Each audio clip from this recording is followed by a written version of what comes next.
Hello hi friends, welcome to my Shigadi logs channel. Please ಯಾರ್ಯಾರು ನನ್ನ ಚಾನಲ್ನ ನೋಡ್ತಾ ಇದ್ದೀರಾ ಸಬ್ಸ್ಕ್ರೈಬ್ ಮಾಡ್ಕೊಂಡು ನೋಡಿ. ಹಾಗೆ ಇನ್ನೂ ಯಾರ್ಯಾರು ಸಬ್ಸ್ಕ್ರೈಬ್ ಮಾಡ್ಕೊಂಡಿಲ್ಲ ಅಂದರೆ ಸಬ್ಸ್ಕ್ರೈಬ್ ಮಾಡಿಕೊಂಡು ಪಕ್ಕದಲ್ಲಿರೋ ಬೆಲ್ ಬಟನ್ ಕ್ಲಿಕ್ ಮಾಡಿ. ನನ್ನ ಎಲ್ಲ ವೀಡಿಯೋ ನೋಟಿಫಿಕೇಷನ್ ನಿಮಗೆ ಬಂದು ಸೇರುತ್ತೆ. ಇದು ಬನ್ನಿ ಫ್ರೆಂಡ್ಸ್, ನಾವು ಇನ್ನೇನು ಎಲ್ಲ ಹೆಂಗಸ್ರಿಗೆ ಅಂದರೆ ಹಬ್ಬನೇ ಒಂದು ದೊಡ್ಡ, ಅದರಲ್ಲೂ ವರಮಹಾಲಕ್ಷ್ಮಿ ಮತ್ತು ಗೌರಿ ಹಬ್ಬ ಅಂದರೆ ತುಂಬ ವಿಶೇಷವಾದ ಹಬ್ಬ. ಹಾಗೆ ಎಲ್ರಿಗೂ ಅದೊಂದು ಏನೋ ಖುಷಿ ಇರುತ್ತೆ. ನಾವು ಏನು ತೊಗೊಳ್ದೇ ಇದ್ದರೂ ಫಸ್ಟು ಸೀರೆ ತೊಗೋಬೇಕು ಅಂತಿರ್ತಾರೆ. ಆ ಥರ ಸೀರೆನ ನಾವು ಅಂದರೆ ಈಗ ವರಮಹಾಲಕ್ಷ್ಮಿ ಬಂದೇ ಬಿಡ್ತಲ್ವ, ಅದಕ್ಕೆ ತಗೊಳ್ಳೋಣ ಅಂತಂದ್ಬಿಟ್ಟು ನಾವು ಅಂದರೆ ಶಾಪ್ಗೆ ಹೋಗಿದ್ವಿ. ಅಂದರೆ ಸ್ಯಾರಿ ತೊಗೊಳ್ಳೋಣ ಅಂತಂದ್ಬಿಟ್ಟು ನಮ್ಮ ಅಮ್ಮ ನನ್ನ ತಂಗಿ ಎಲ್ಲ ಬಂದಿದ್ದರು. ನಾವು ಮೈಸೂರಲ್ಲಿ ಸುಮಾರು ಅಂಗಡಿಯೆಲ್ಲ ಹೋಗಿದ್ವಿ, ಅಂದರೆ ಬೇರೆ ಅಂಗಡಿಗಳೆಲ್ಲ ಇದೆಯಲ್ಲ, ಆ ಅಂಗಡಿಗೆಲ್ಲ ಹೋಗಿದ್ವಿ. ಬಟ್ ಎಲ್ಲೂ ಇಷ್ಟ ಆಗಲಿಲ್ಲ. ಬಟ್ ಇಲ್ಲಿ ಸೆಂದಿಲ್ ಕುಮಾರ್ ಟೆಕ್ಸ್ಟೈಲ್ಸ್ ಅಂತ ಇದೆ, ಅಲ್ಲಿಗೆ ಹೋಗಿದ್ವಿ. ಅಂದರೆ ಅಲ್ಲಿ ಸ್ವಲ್ಪ ಸ್ಯಾರೀಸ್ ಎಲ್ಲ ಪರವಾಗಿರಲಿಲ್ಲ. ಹಾಗೆ ಮತ್ತು ಆಷಾಢ ಸೇಲು ಅಂತ ಹೇಳಿಬಿಟ್ಟು 50% ಡಿಸ್ಕೌಂಟು ಅಂತ ಕೂಡ ಹಾಕಿದರು. ಸರಿ, ಅಲ್ಲೆಲ್ಲ ನೋಡ್ಕೊಂಡು ಬಂದು ಇಲ್ಲೂ ನೋಡ್ಕೊಂಡು ಬರೋಣ, ಎಲ್ಲಿ ನಮ್ಗೆ ಇಷ್ಟ ಆಗುತ್ತೆ ತೊಗೊಳ್ಳೋಣ ಅಂತ ಅಂದ್ಬಿಟ್ಟು ಹೋದ್ವಿ. ನೋಡಿ, ಇದೆಲ್ಲ ಸ್ಯಾರಿಗಳೆಷ್ಟು ಚೆನ್ನಾಗಿದೆ ಅಂದರೆ ಇದೆಲ್ಲ ಕ್ರೇಪ್ ಮೈಸೂರು ಸಿಲ್ಕ್ ಅಂತ ಹೇಳ್ಬಿಟ್ಟು, ಅಂದರೆ ನಮಗೇನಾದ್ರು ಸ್ವಲ್ಪ ಕಾಸ್ಟ್ಲಿದು ಮೈಸೂರು ಸಿಲ್ಕ್ ತೊಗೊಳಕ್ಕಾಗಲ್ಲ ಅಂದರೆ ನೋಡಿ ಇದನ್ನೇ ತೊಗೋಬೋದು. ತುಂಬ ಸ್ವಲ್ಪ ಕಡಿಮೆ ರೇಟ್ಗೆ ಸಿಗುತ್ತೆ. ಅಂದರೆ ಇದೆಲ್ಲ ನಿಮಗೆ 1,500-2,000 ಇದೆ ನೋಡಿ, ಸಿಗುತ್ತೆ. ಇನ್ನೂ ಕಡಿಮೆನೂ ಕೂಡ ಇದೆ. ಯಾರಾದರೂ ತೊಗೋಬೇಕು ಅಂದರೆ ನೋಡಿ ಎಷ್ಟು ಚೆನ್ನಾಗಿದೆ ನೋಡಿ ಕಲರಲ್ಲಿ. ನಿಮ್ಗೆ ಯಾವ ಕಲರ್ ಬೇಕು ಅಂತ ಅಂದರೆ ಫಸ್ಟು ಬೇಗನೆ ಹೋದರೆ ನಮ್ಗೆ ಯಾವ್ದು ಇಷ್ಟ ಬೇಕು ಕಲರು ಅದು ಸಿಗುತ್ತೆ. ಇಲ್ಲಾಂದರೆ ಇವಾಗಂತೂ ಫುಲ್ಲು ರಶ್ ಇರುತ್ತೆ ಅಂಗಡಿ, ಸೊ ಆವಾಗೆಲ್ಲ ತೊಗೊಬಿಟ್ಟಿರ್ತಾರೆ. ನಾನು ಯಾವ ಸೀರೆ ತಂದೆ ಅಂತಂದ್ಬಿಟ್ಟು ತೋರಿಸ್ತಾ ಇದ್ದೀನಿ ನೋಡಿ. ನಾನು ಈ ಸೀರೆ ತೊಗೊಳ್ಳೋಣ ಅಂದರೆ ಈ ಕಲರು ಇರಲಿಲ್ಲ ನನ್ನ ಹತ್ರ, ಸೊ ಹಾಗಾಗಿ ಇದು ಅಷ್ಟೇ ಮೈಸೂರು ಕ್ರೇಪ್ ಸಿಲ್ಕು. ಅಂದರೆ ಇದು ಚೆಕ್ಸ್ ಇದೆ, ಮಧ್ಯದಲ್ಲೆಲ್ಲ ಬುಟ್ಟ ಇರಲಿಲ್ಲ, ಚೆಕ್ಸ್ ಇದೆ ಮನೆ.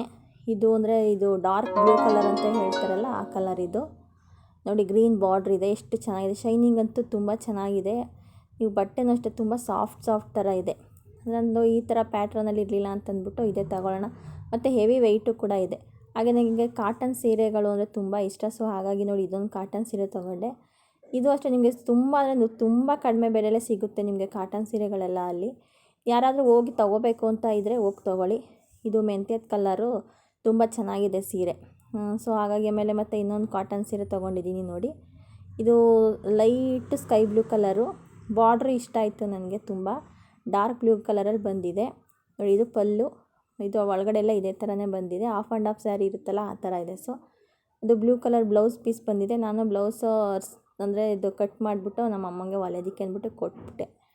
ಅಂದರೆ ಹಬ್ಬಕ್ಕೆ ಉಟ್ಕೊಳ್ಳೋಣ ಅಷ್ಟೊತ್ತಿಗೆ ಹೊಲಿಸಿದ್ರೆ ಅಂತ ಹೇಳಿ ಹೊಲಿಯೋಕ್ಕೆ ಕೊಟ್ಟಿದ್ದೀನಿ. ಈ ಸೀರೆ ಯಾವ ಸೀರೆ ಇಷ್ಟ ಆಯಿತು ಅಂತ ಹೇಳಿ ಫ್ರೆಂಡ್ಸ್.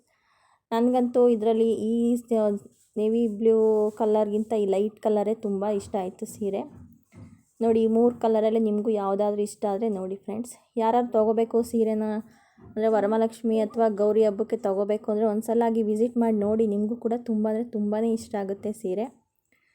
ಈ ಕಲರ್ದು ಇದು ತುಂಬ ವೆಯ್ಟು ತುಂಬಾ ಇದೆ. ಯಾರಾದರೂ ಹೋಗಿ ತೊಗೊಳ್ಳೋದಾದರೆ ತೊಗೊಳ್ಳಿ, ಚೆನ್ನಾಗಿದೆ. ಕಾಟನ್ ಸೀರೆಗಳೆಲ್ಲ ತುಂಬ ಚೆನ್ನಾಗಿದೆ, ಲೈಟ್ ವೆಯ್ಟು. ಅಂದರೆ ಎಲ್ಲರೂ ನಾವು ಹೊರಗಡೆ ಫಂಕ್ಷನ್ಗೆ ಲೈಟಾಗಿ ಹೋಗಿ ಬರೋದಕ್ಕೆ ಅಂದರೆ ಚೆನ್ನಾಗಿರುತ್ತೆ. ಹಾಗೆ ಬರಬೇಕಾದ್ರೆ ಅಲ್ಲಿಂದ ನೇರ್ಲೆಂಡ್ ತೊಗೊಂಡು ಬಂದಿದ್ವಿ ನೋಡಿ. ಅಂದರೆ ಇವಾಗೆಲ್ಲ ನೇರ್ಲೆಂಡ್ ಸೀಸನು, ಸೊ ಹಾಗಾಗಿ ನೇರ್ಲೆಂಡ್ ತಿಂದರೆ ತುಂಬಾ ಒಳ್ಳೆಯದಲ್ವ. ನಮಗೆ ಬೇಕು ಅಂದಾಗ ಇದು ಸಿಗುತ್ತೆ. ಬಟ್ ನಮಗೆ ಯಾವ ಸೀಸನಲ್ಲಿ ಯಾವ ಹಣ್ಣು ಸಿಗುತ್ತೋ ಅದೇ ತಿಂದರೆ ಒಳ್ಳೆಯದು. ಮತ್ತು ಇದೆಲ್ಲ ಕರ್ಬೇವಿನ ಸೊಪ್ಪು ಮತ್ತು ಬೀನ್ಸ್ ಎಲ್ಲ ನಮ್ಮಮ್ಮ ಊರಿಂದ ಬರಬೇಕಾದ್ರೇ ತೊಗೊಂಡು ಬಂದಿದ್ದರು. ಅಂದರೆ ನಮ್ಮದು ಅಲ್ಲಿ ಗಿಡ ಇದೆ, ಸೊ ಹಾಗಾಗಿ ಕರ್ಬೇವಿನ ಸೊಪ್ಪನ್ನ ಅವರೇ ತಂದಿದ್ರು. ಹಾಗೆ ಇದು ಬಂದು ಆಮಟೆಕಾಯಿ ತೊಗೊಂಡು ಬಂದಿದೆ. ಅದನ್ನು ಉಪ್ಪಿನಕಾಯಿ ಹಾಕೋಣ ಅಂದ್ಬಿಟ್ಟು ಉಪ್ಪು ಹಾಕಿದ್ದೀನಿ.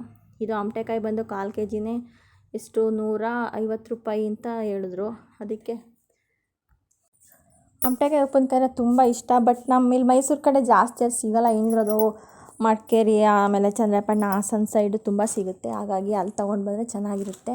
ನಾವು ಚಿಕ್ಕದ್ರಲ್ಲಿ ನಮ್ಮ ಅಜ್ಜಿ ಮನೆಗೆ ಹೋಗ್ಬೇಕಾದ್ರೆ ಅಲ್ಲಿ ತಿಂತಾಯಿದ್ವಿ, ಚೆನ್ನಾಗಿರ್ತಿತ್ತು. ಮತ್ತು ಇದು ನೇರ್ಲೆಂಡ್ ಬಂದು ಉಪ್ಪು ನೀರಿಗೆ ಹಾಕಿ ತೊಳೆದ್ಬಿಟ್ಟು ನೆನೆಸಿಟ್ಟಿದ್ದೀನಿ ನೋಡಿ. ಅಂದರೆ ಸ್ವಲ್ಪ ಕಡ್ಡಿ ತೊಗೊಂಡು ಏನಾದ್ರು ಅದಕ್ಕೆ ಚುಚ್ಚಿಬಿಟ್ಟು ಉಪ್ಪು ನೀರಲ್ಲಿ ನೆನೆಸಿದ್ರೆ ನೆಂದಮೇಲೆ ಉಪ್ಪು ಚೆನ್ನಾಗಿ ಹಿಡ್ದಿರುತ್ತೆ. ಆಗ ತಿಂದರೆ ಟೇಸ್ಟು ಚೆನ್ನಾಗಿರುತ್ತೆ. ಮತ್ತು ಈಗ ನೇರ್ಲೆಂಡ್ ತಿಂದರೆ ಸ್ವಲ್ಪ ಒಬ್ಬೊಬ್ಬರು ಗಂಟಲು ಕೆರೆತ ಬರುತ್ತೆ ಅಂತಾರೆ. ಹಾಗಾಗಿ ಉಪ್ಪು ನೀರಲ್ಲಿ ನೆನೆಸ್ಬಿಟ್ಟು ತಿನ್ನಿ, ಚೆನ್ನಾಗಿರುತ್ತೆ. ಮತ್ತು ಗಂಟಲು ಕೆರೆತನೂ ಬರೋಲ್ಲ. ಹಾಗೆ ನೇರ್ಲೆಂಡ್ ತಿನ್ನೋದ್ರಿಂದ ನಿಮ್ಗೇನಾದ್ರೂ ಈ ಆಮಶಂಕೆ ಅಂತಾರೆ ನೋಡಿ, ಅಂದರೆ ಲೂಸ್ ಮೋಷನ್ ಥರ ಏನಾದ್ರು ಆಗೋದಿದ್ರೆ ಅಥವಾ ಜೀರ್ಣಶಕ್ತಿ ಏನಾದ್ರು ಸರಿಯಾಗಿ ಆಗಿಲ್ಲ ಅಂದರೆ ಕೂಡ ತುಂಬಾ ಒಳ್ಳೆಯದು ನೇರಳೆ ಹಣ್ಣು. ಅಂದರೆ ನೀವು ಸೀಸನಲ್ಲಿ ಇರೋ ನೇರಳೆಹಣ್ಣೇ ತಿನ್ನಬೇಕು. ಇದರಲ್ಲಿ 2-3 ಥರ ಬರುತ್ತೆ. ಜಮ್ ನೇರಳೆಹಣ್ಣು, ಒಂದು ಮಾಮೂಲಿ ಮೀಡಿಯಮ್ ಸೈಜ್ ನೇರಳೆಹಣ್ಣು, ಮತ್ತು ಪುಟ್ಟದ್ದು ಅದನ್ನು ನಾವು ನಮ್ಮ ಹಳ್ಳಿ ಕಡೆ ನಾಯಿ ನೇರಳೆ ಅಂತ ಕರಿತಿದ್ವಿ. ಅದು ತೊಗೊಂಡು ಬಂದು ಚೆನ್ನಾಗಿ ತಿಂತಿದ್ವಿ. ಈಗ ಅದೆಲ್ಲ ಸಿಗಲ್ಲ ಬಿಡಿ. ಮತ್ತು ಬಂದು ಅಲ್ಲಿಂದ ಅವರೆಕಾಳು ತೊಗೊಂಡು ಬಂದಿದ್ವಿ. ಅವರೆಕಾಳು ಮತ್ತು ತರಕಾರಿ ಹಾಕ್ಬಿಟ್ಟು ಸಾಂಬಾರು ಮಾಡಿಬಿಟ್ಟು, ಅಂದರೆ ಮಳೆ ಬರ್ತಿತ್ತು ಫ್ರೆಂಡ್ಸ್. ಇವಾಗಂತೂ ಹೊರ್ಗಡೆ ತುಂಬ ಮಳೆ ಬರ್ತಾ ಇರುತ್ತೆ. ಹಾಗಾಗಿ ಬಿಸಿಯಾಗಿ ಅನ್ನ ಸಾಂಬಾರು ಮಾಡಿಬಿಟ್ಟು ಚೆನ್ನಾಗಿ ಬಾರಿಸಿದ್ವಿ ಊಟನ ಅಂತಲೇ ಹೇಳ್ಬೋದು. ನೋಡಿ, ಯಾರಿಗಾದರೂ ಈ ಥರ ಅವರೆಕಾಳು ರೆಸಿಪಿ ಬೇಕು ಅಂದರೆ ನನ್ನ ಚಾನಲಲ್ಲಿದೆ, ಹೋಗಿ ಚೆಕ್ ಮಾಡಿ ಫ್ರೆಂಡ್ಸ್. ನೋಡಿ, ಇದು ಅನ್ನ ಮಾಡಿದ್ದೀನಿ, ಬಿಸಿ ಅನ್ನ ಮತ್ತು ಸಾಂಬಾರು. ಹಾಗೆ ಬಂದು ಇಲ್ಲೇ ಮನೆ ಹತ್ರನೇ ಕಡಲೆಕಾಯಿ ಕೂಡ ಬಂದಿತ್ತು. ಕಡಲೆಕಾಯಿನೂ ತೊಗೊಂಡಿದ್ವಿ. ಕಡಲೆಕಾಯಿ, ನೇರಳೆ ಹಣ್ಣು, ಮಾವಿನ ಹಣ್ಣು, ಥರ ವಿಧವಾದ ಹಣ್ಣೆಲ್ಲ ಬಂದಿದೆ. ನೋಡಿ, ಈಗಲೇ ತೊಗೊಂಡು ತಿನ್ನಬೇಕು ಅಂತ ಅನಿಸುತ್ತೆ. Thank you friends. Thank you for watching friends. ಇಲ್ಲಿಗೆ ನನ್ನ ವ್ಲಾಗ್ನ ಮುಗಿಸ್ತಾ ಇದ್ದೀನಿ. ಪ್ಲೀಸ್ ಸಪೋರ್ಟ್ ಆ್ಯಂಡ್ ಸಬ್ಸ್ಕ್ರೈಬ್ ಮಾಡ್ಕೊಂಡು ನೋಡಿ. Thank you.